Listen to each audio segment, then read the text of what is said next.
Moikka Sampo. No moi Reetta. Meillä on nyt toisen podcast-jakson kuvaus alkamassa. Kyllä. Tänään meillä aiheena lähdetään tekemään kierros maailma ympäri. Juu. Ja nyt sillä tavalla tuntui luontevalta, koska sinä vastaat meillä ulkomaan asiakkuuksista ympäri maailman, niin olet nyt valinnut muutamia kohteita. Joo, tämä oli mielenkiintoista katsoa, mitä kaikkea me ollaan tuolla maailmalla tehty ja lähdin valikoimaan sieltä ympäri maailmaa muutamia projekteja ja niitä ajattelin tästä nyt sitten käydä vähän läpi. Aloitetaan tästä meidän projektikartasta. Mehän aloitettiin tämän projektikartan tekeminen noin vuosi sitten, vähän reilu vuosi sitten ja on saatu sinne upeasti yli 1000 kohdetta kartalle. Joo, siinä onkin ollut työmaata, kun ihan kaikkea tietoja ei löydy parinkymmenen vuoden ajalta. Tämä tarve lähtikin oikeastaan meidän asiakkailta, että hei, mistä teidän kohteita löytyy? Että haluaa työryhmän kanssa lähteä katsomaan esimerkiksi tai ihan inspiroitumaan. Niin hienosti on valloitettu maailmaa. Ja projekteja on paljon enemmänkin, että ton verran me ollaan nyt sinne ehditty saada löydetty osoitteet ja aika usein ollaan tarkistettu ne. Sä oot kiertänyt Suomea. Joo, ja mä pyrinkin tekemään niin kuin kierrän tosiaan ympäri Suomea, ympäri vuoden ja kartta auki ja katson, että mitäs kohteita täältä paikkakunnalta löytyy. Ja sitten pikkuhiljaa täydennetään kuvia ja tietoja. Ja projekteista löytyy jonkun verran ihan googlaamalla ja sitten tietysti Google Street Viewssä näkyy aika monesti ja niitä me ollaan hyödynnetty sitten, että ollaan saatu kartalle. Mutta jos lähdetään liikkeelle, niin lähdetään tuonne nousevan auringon maahan ensimmäisenä. Se on maa, jossa me ollaan Japanissa oltu reilu 10 vuotta ja sinne saatu sellainen 40 vähän reilu projektia toteutettua kaiken kaikkiaan ja niistä yli puolet myös tuonne kartalle nyt sitten tämän viimeisen vuoden aikana. Mä valitsin tähän tämmöisen kohteen, joka on ihan tuolla Tokion keskustassa. G735 Galleria on nimeltään. Tosi mielenkiintoinen kohde. Siellä myydään itse asiassa käytettyjä luksusautoja, joita tuodaan sinne Japaniin ympäri maailmaa ilmeisesti. Tässä tilassa on myös tehty muutakin, että siellä on ollut muutakin taidetta esillä. Galleria nimi viitannee sitten. Juuri näin. Tämä sijaitsee, että varmaan tämä Gkin tulee siitä, että tämä sijaitsee tämmöisellä Ginzan alueella, joka on tämmöinen luksusesineistä ja myymälöistä tunnettu ostosalue. Tuossa kartalla näkyy, jos Tokiossa käyneille kertoo jotakin. Ja sinne tosiaan on tehty tämä meidän toteutus ja siellä on kyseisen gallerian lattia tehty graafisella betonilla. Tuossa näkyy kuva siitä ja siinä on karttapohja ja siinä on sitten pikkuautot tehty mittakaavaan tähän nähden. Tämä onkin hauska uusi tieto. Seuraavassa kuvassa taitaakin näkyä vielä, mitä tarkoitat. Joo, tuossa oikea kuva on ihan Google Mapsista poimittu kuva tästä kohteesta ja siinä vasemmalla näkyy samainen risteys sitten sieltä myymälän sisältä tehtynä graafisen betonin tekniikalla ja todella hienon näköinen kohde on siis, siellä on tietysti lisätty vähän tuommoista ilmalaivaa vähän lisägrafiikkana, mutta upea toteutus. On ja pikkutarkkaa jälkeä. Mehän kuultiin tästä ihan omakohtaista kokemusta, kun meidän Suvi tuolta Jokioisten tehtaalta niin oli käymässä alkuvuodesta Japanissa. Ja hän kertoi, että hänellehän tämä on varsin tuttua, että kuinka pientä kuviota me voidaan tehdä ja mielellään suositellaan tehtäväksi. Niin sanoi, että täällä on jopa millin vahvuista osa näistä kuvioista ja noista ääriviivoista. Hyvin tarkkaa työtä. Joo, tuossa viimeisissä kuvissakin näkyy sitä hyvin tarkkuutta. Ihan näin tarkkoa me ei suositella, mutta taitava elementtitehdas on onnistunut tässä kyllä todella hienosti ja lopputulos on hyvin laadukas. Mutta joo, jos jatketaan matkaa, niin mennään siitä sitten etelään ja voisi sanoa täältä Suomesta katsottuna vähän niin kuin maapallon toiselle puolelle. Australia ja Uusi-Seelanti ja siellä me ollaan oltu nyt tuommoisen vajaat 10 vuotta läsnä meidän kumppanin kautta ja poimittiin tuohon noita lippuja mukaan, niin olisitko muuten Reetta osannut sanoa, että kumpi on Uusi-Seelanti ja kumpi Australia? Täytyy sanoa, että kun mä tätä visualisointia tutkailin, niin en olisi lähtenyt arvaamaan. Enkä ehkä vieläkään lähde arvaamaan. Joo, näin se on. Tuo alempi taitaa olla se Uusi-Seelanti ja näihin molempiin maihin tämän saman kumppanin kanssa me ollaan niitä projekteja toteutettu yhteensä sellainen 55 projektia. Niistä hyvä osa, yli 40 on saatu kartalle osoitteiden ja muiden kannalta. Siellä on hyvin erilaisia projekteja, missä meidän graafista betonia on käytetty. Asuintaloja, kouluja, poliisilaitosta ynnä muuta kaiken näköistä. Ja jonkun verran siellä näistä graafisen betonin toteutuksista on inspiroitunut tuolta alkuperäiskansojen taiteesta. Onkin kiehtovaa. Kyllä. Mutta nyt itse asiassa tuossa Nuolen osoittamassa paikassa tuolla Länsi-Australian Geraldtonin kaupungista niin poimin tämän tämmöisen kouluprojektin. Koulut on kanssa aika tyypillisiä meidän kohteita. Tässä on koulun Champion Bay Senior High School kuva sieltä, ilmakuva siitä heidän koulun sivuiltaan ja tosiaan Perthistä semmoinen 400 kilometriä pohjoiseen sijaitsee tämä paikkakunta ja tuossa ihan huvikseen katoin, että jos tuonne lähtisi nyt sitten paikan päälle katsomaan, niin se olisi äkkiä semmoinen 40 tuntia matkustamista ennen kuin täältä sinne perille ehtisi. Onneksi löytyy muiden ottamia kuvia. Ja juurikin näin. Tämä koulu on avannut, tai koulu on vanha, se on 50 vuotta toiminut tuolla alueella, mutta tämä kyseinen koulun rakennus, mikä itse asiassa tuossa nyt on vihreällä ympyröity, on se, mikä on tehty graafisella betonilla, niin se valmistui 2019. Ja mikä hauskaa, tässä on käytetty aivan meidän vakiokuviota täältä Helsingistä lähtöisin olevaa Perthes-kuviota, jota Suomessakin monissa paikoissa on käytetty ja ainoastaan käytetty vaakaan ja sillä tehty tämä kohde. On hieno huomata, ehkäpä nähdään tämä maailmanmatkailu aikana, että miten valo vaikuttaa. Aina missä maassa ollaan ja jos kohta valo, niin toinen on myös se kiviaines, että mitä betonissa käytetään, niin sama kuvio voikin näyttää aika eriltä. Kyllä. Tuossa myös on noin vuosiluvut, milloin tämä on meiltä toimitettu, eli pari vuotta siitä, kun meiltä lähti kuorma kohti Australiaa, niin koulu vasta avattiin ja liekö sitten suunnitelmat on tehty jo vuotta kahta aikaisemmin. Eli pitkien projektien kanssahan me työskennellään. Tässä vielä tämä samainen kuvio vähän lähemmin katsottuna, vähän eri ehkä betoniseoksia mukaillen. Matka jatkuu. Minne me sitten lähdetään? No niin, tullaan tuosta Eurooppaa kohti, mutta pysähdytäänkin tuossa Arabiemiraateissa, jossa on myös tehty muutamia projekteja, 3 niistä on saatu kartalle. Ja tämä on siinä mielessä ehkä erilaisin näistä markkinoista, että täällä käytetään paljon kuitubetonia, eli tämmöisiä kuitubetonipaneeleja, joilla tehdään enemmänkin vuorauksia, siis ulkovuorauksia uusiinkin kohteisiin. Niitä ei Suomessa siinä tarkoituksessa taideta juurikaan käyttää. Niin ei juurikaan käytetä, välillä kysellään. Ja miten näet, että miten tämä meidän tekniikka, graafinen betoni, käyttäytyy kuitubetonin kanssa? Se meidän betonipintahidastin toimii ihan samalla tavalla kuitubetonin kanssa. Et erojahan on toki siinä se, että se kuitubetonin kiviaines on tyypillisesti paljon hienompaa, jolloin se esiinpesty betoni on vähän semmoista struktuurisempaa ja kivet itsessään ei näy samalla tavalla kuin ehkä tyypillisessä kotimaisessa betoniseoksessa. Valmistajan kannalta siinä on tietysti ero, että siihen pitää hieman erikoistua siihen tekemiseen. Tämmöinen kuitubetonihan ruiskutetaan ilmeisesti aika usein siihen muottiin ja se vaatii tietysti myös, että se paperikin kiinnitetään sinne muottiin vähän, sitten se ei lähde siinä lentoon, kun kuitubetonia ruiskutetaan. Kohde, minkä otin tähän mukaan, niin sijaitsee tämmöisellä Blue Water Island keinotekoisella saarella. Niitähän sinne on tehty useita tonne Dubain edustalle ja ilmeisesti myös Abu Dhabin edustalle.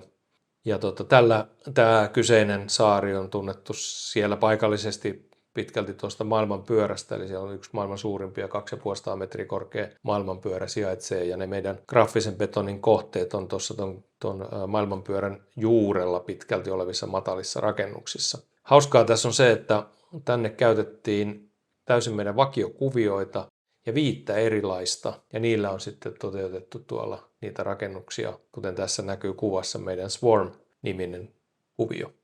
Hyvin tyylikkäästi, voi sanoa designattua tai laadukasta arkkitehtuuria, ja näissä rakentamisissa ei tarvita paljon pihistellä. Kun halutaan jotain tiettyä ilmettä tai tyyliä, niin siihen ollaan valmiita satsaamaan. Se taitaa olla tyypillistä tuolla alueella, että siinä ollaan valmiita satsaamaan ja tekemään haluttua. Siinä näkyy tuo itse meidän kuvio. Tuossa vasemmalla, niin kuin miltä se näyttää siellä painoaineistossa, ja sitten oikealla on toteutuskuva, jossa näkyy sitten esiinpesty kiviainesta ja taitaa olla ihan tavallista betonia, ei kuitubetonia, mutta joka tapauksessa struktuuri ja sitten tuo sileä valupinta niin muodostaa sen kontrastin, josta grafiikkaa tulee esiin. Toinen, mikä siellä oli käytössä, on koivukuvio. Tämä onkin hieman yllättävä. Anteeksi, puhuin yhtä aikaa, kun hätkähdyttävää nähdä koivumetsä, lehtometsä. Joo, ei ole ihan luonnollinen siellä ehkä niin kuin maantieteellisesti, mutta tässä kohteessa käytetty sitten myöskin tätä meidän aika suosittua koivumetsämaisemaa. Ja siinä sama juttu, eli painoaineistokuva tai grafiikkakuva ja sitten esimerkki lähikuva betonipinnasta. Kappas vaan, sama tuttu vertices-kuvio. Tällä kertaa taas pystyssä tuo vinoraidotus, kun siellä Australiassa oli poikittain käännetty ja se oli yksi täällä Blue Water Islandilla ja sitten vielä löytyy Pixel-niminen kuvio. Tämäkin on aika suosittu, eikö ole? On suosittu kuvio ja tässä samalla tavalla kuin siinä ihan ensimmäisessä tämän saaren kohteista, niin hienosti valon ja varjon leikki. Tästä kuvaparista, minkä olit poiminut, niin vasemmalla hienosti iltavalaistuksessa erottuu ja siellä onkin meitä edeltänyt kollega. Ja oikeanpuolimaisesta kuvasta haluan varmistaa, että onko kyseessä, näyttää ikään kuin maalaatalta, mutta taitaa olla perspektiiviharha. Se taitaa olla perspektiivi, on kuvattu ilmeisesti ylöspäin, tai siis kyllä niitä kuvia kun katsoo tarkemmin, niin kuvattu ylöspäin. Eli kyllä se on ihan seinäpinta, mikä siinä näkyy. Aika tumma kiviaine se vaaleanharmaa betoni, sementti siinä pinnassa sitten. Sitten jatketaan matkaa ja mennään tuonne Yhdysvallat-Kanada-osastoon, eli siellä Pohjois-Amerikan markkinoilla me ollaan tuosta vuodesta 2017 oltu yhteistyössä tämmöisen elementtitehtaiden muodostaman ryhmittymän nimeltä Altus heidän kanssa. Eli ollaan heidän niin kuin tämmöinen teknologiatoimittaja ja he on toteuttaneet sitten näitä projekteja meille paljon siellä. Yli 50 projektia pääosin USAssa, muutama Kanadan puolella ja niistäkin valtaosa on saatu kartalle. Täältä nuolen osoittamassa paikassa Clevelandissa niin valitsin tämmöisen projektin, joka on NASAn tutkimuskeskus. Ja tässä on kuva sitten avajaiset vuodelta 2023. Tässäkin hyvin kuvaa näitä aikaviiveitä, että meiltä tämä projekti on toimitettu jo vuonna 2020, eli 3 vuotta ennen itse keskuksen avajaisia. Ennen punaisen nauhan leikkaamista. Tästä herää sellainen kysymys, kun on NASAn rakennus kyseessä ja mietitään turvallisuusnäkökulmia, niin tämä taitaa olla ihan julkinen referenssikohde. Kyllä. Ja pystytään mekin sen ansiosta sitten esittelemään. Kyllä tämä on ihan julkinen kohde ja ilmeisesti sijainti on sellainen, että ei ole millään laajemmalla aidatulla alueella, mutta siellä tehdään tämmöistä radioteknologiaan ja signaalitieteisiin liittyvää tutkimusta NASAn hyväksi ja siellä tämän grafiikan on sitten tai tämän koko rakennuksen suunnittelu Ross Barney arkkitehtitoimisto ja semmoinen elementtivalmistaja kuin High Concrete Group on sitten sen valmistanut. Tässä seuraavassa kuvassa on meidän sieltä painoaineistosta otettuja lähikuvia siitä, millainen tämä on. Eli täällä oli inspiraationaalista täällä keskuksen tutkimustoimintaan liittyvän fysiikan ja matematiikan kaavoja, joita sitten tuohon grafiikkaan on luotu. Et siinä on muun muassa Faradayn laki tuossa vasemmalla ja oikealla on magneettisen vuon yhtälö esimerkkinä niistä, mitä siellä on. Ja niistä on tosiaan koottu tämä grafiikka ja tehty sitten niiden avulla tämä. Tässä viehättää se, että tieteellinen yhdistyy luovuuteen. Kohta nähdään lopputuloksesta, miten tämä kuvio ihan se lähtee kohoamaan maasta ja lopulta sileävalupintaisina jatkuu elementtejä ylöspäin. Kyllä tässä on muutamia kuvia sieltä kohteesta, mitä meillä on käytettävissä. Tuossa näkyy tuo vasen vaalea kuutiomainen osa rakennuksesta, niin siinä on alaosa nimenomaan sitä grafiikkaa, mutta sitä on myös siellä sisäseinissä. Tuossa vasemmalla kuvalla näkyy vähän sen ja ehkä tuossa oikeassa kuvassa nyt näkyy paremmin vielä se, että siinä tosiaan tehty sileävalupinta valettu myös meidän kalvon avulla niiltä osin, kun ei ole ollut grafiikkaa, eli esimerkiksi nuo ylemmät elementit on tehty sillä tavalla, niin saatu sitten samanlainen sileävalupinta graafisen betonin elementteihin kuin sitten näihin sileävalupintaisiin elementteihin. Siinä näkyy vielä lähemmän, miten se tosiaan se alhaalta alkaa se kuvio ja sitten se häipyy vähitellen ylöspäin mentäessä. Sitten olisi taas aika ottaa harppaus seuraavalle alueelle ja palataankin tänne Eurooppaan ja pysähdytään Ranskassa. Ranskassa ollaan oltu läsnä vuodesta 2011 ja tehty sinne 50 projektia. Puolet niistä saatu suunnilleen tonne kartalle ja tuossa nuolen osoittamassa kohdassa Nantesissa pysähdytään katsomaan tällaista kirkkoa nimeltään Uusi Pyhän Vincent de Paulin kirkko. Tämä on Rese-nimisessä paikassa tuossa Nantesin liepeillä. 2015 rakennettu tuohon ympäristöön ja kuuluu tämmöisen äiti Teresan seurakuntaan tämä kirkko. Siinä kirkosta vielä vähän sisäkuvaakin. Upeaa modernia arkkitehtuuria. Kyllä istuu varmasti siihen ympäristöön hienosti. Eli siinä näkyy nämä kirkon päädyt ja ne on tehty graafisella betonilla, päädyissä näkyvät elementit ja tälle kauempaa katsottuna ne näyttää tämmöiseltä paljon harmaalta, hieman elävältä pinnalta, mutta kun lähdetään lähestymään kohdetta, niin huomataan, että se muodostuu tämmöisistä pystyraidoista ja vielä lähempää katsottuna ne pystyraidat muodostuu tekstistä. Ja teksti on sitten Raamatusta ja sitten tämän pyhän Vincent de Paulin omista kirjoituksista laadittu grafiikka. Herää niin sanotusti eloon tai tulee tämmöistä yllätystä, kun lähestyykin rakennusta. Joo. Ja tosiaan, että on niin eläväinen pinta kauempaa ja sillä tavalla myös ajatonta, mitä usein haetaan. Ja sitten onkin pyhät tekstit, kun mennään lähelle. Kyllä. Hieno yhdistelmä. Joo. Ja ehkä taas kerran semmoinen aika tyypillinen tapa käyttää graafista betonia, että tuodaan sen kohteen tarinaa tai aihetta, tuodaan siihen betonipintaan tavalla tai toisella, kuten oli myös se edellinen Amerikan kohde.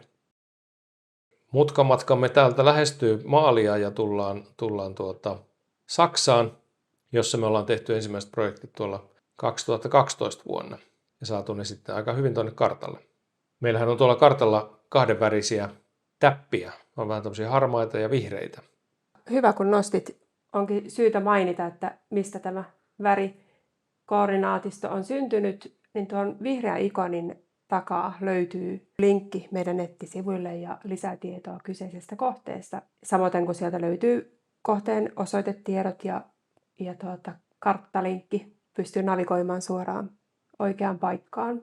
Ja graniitin harmaan ikonin takaa löytyy samalla tapaa kohteen tiedot ja sitten aika monista lisäksi kuvat ja karttalinkki. Ja aika monessa on onnistuttu käyttää Google Street Viewtä hyödyksi, eli sieltä suoraan näkee, että minkälainen grafiikka siellä kohteessa odottaa vierailijaa.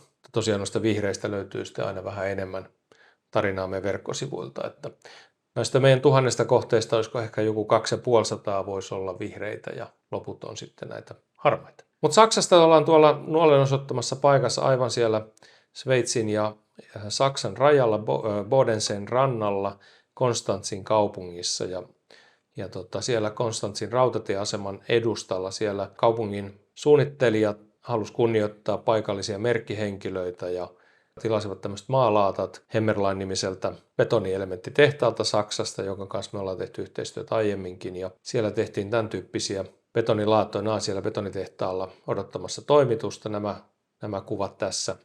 Ja mielenkiintoista tässä oli se, että tämä oli ensimmäinen projekti, missä on käytetty QR-koodia, eli toteutettu graafisella betonilla QR-koodia. Sehän toimii. Niin se onkin oivaltava. Mekin on kokeiltu, löytyy yksi mallikappale ja helppo tapa saada lisätietoa painetun tekstin lisäksi. Sitten vaan ei kannata hirveästi muuttaa sitä verkkosivua, koska betonia ei sitten siitä 20-30 vuoteen enää muuteta, mutta toimii joka tapauksessa ja tuon QR-koodin takaa löytyy sitten lisätietoja. Eli tämä on tyypillisesti, tässä on toinen esimerkki, eli siellä on jonkunnäköinen valokuva, nimi, tekstiä ja QR-koodi ja tuossa on sitten tuon tästä henkilöstä kertova teksti vielä käännetty suomen kielelle, minkälaista paikallisesta vaikuttajasta on ollut kyse 1200-luvulla. Ja tässä muutama kuva sitten siitä valmiina, eli kun ne on asennettuna paikalleen sinne Konstantsin rautatieaseman edustalle. Siinä on hotelli vastapäätä ja siinäkin pihalla niitä on. Ja luotto on tietysti kova sekä meillä että toteuttajalla, että betonilaatat kestää ja graafinen betoni ei siitä mihinkään lähde, niin kuin viime podcast-jaksossa kerrottiin näistä vanhoista kotimaassa olevista projekteista, niin sielläkin on maalaattoprojekteja ja hyvin ovat kestäneet aikaa. Ja samoin näyttää tässä olevan se, mikä viehättää tämän kyseisen kohteen osalta, niin on, että miten ikivanha rakennuskanta, upea arkkitehtuuri ja täysin moderni teknologia kohtaa. Niin, olematta kuitenkaan hirveän modernin näköinen, että se on uutta tekniikkaa, uusi tapa toteuttaa, mutta se istuu tuonne todella hyvin. No joo, sitten tullaan vielä yksi kohde tähän näin päätökseksi.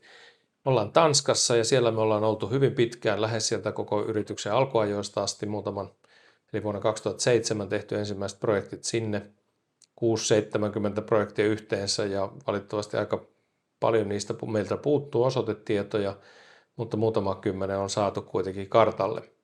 Ja tähän valitsin kyllä meidän yksi ehkä paljon tietysti esillä olleista, mutta myös upeimmista kohteista, eli Viiborin kansallisarkisto tai aluearkisto, joka on vuonna 2015 toteutettu keskelle Jyllannin Niemimaan maaseutua. Tässä ensin pari kuvaa rakennuksen ehkä sieltä julkisivupuolelta, sieltä näkyy jonkunnäköistä toimistorakennusta ja näin. Tämä grafiikkahan on laatinut taiteilija Grete Sørensen, tanskalainen, ja hänellä oli idea tietysti tämän rakennuksen käyttötarkoituksesta, kirjojen säilytyksestä, niin luoda tällainen kirjahyllyä muistuttava toistuva grafiikka, ja se sitten tosiaan toteutettiin.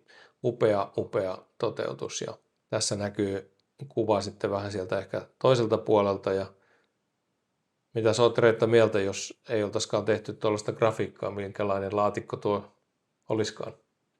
Mä arvelen, että tämä on yksi syy, miksi tämä on yksi tykätyimmistä ja kiinnostusta herättävimmistä meidän kohteista.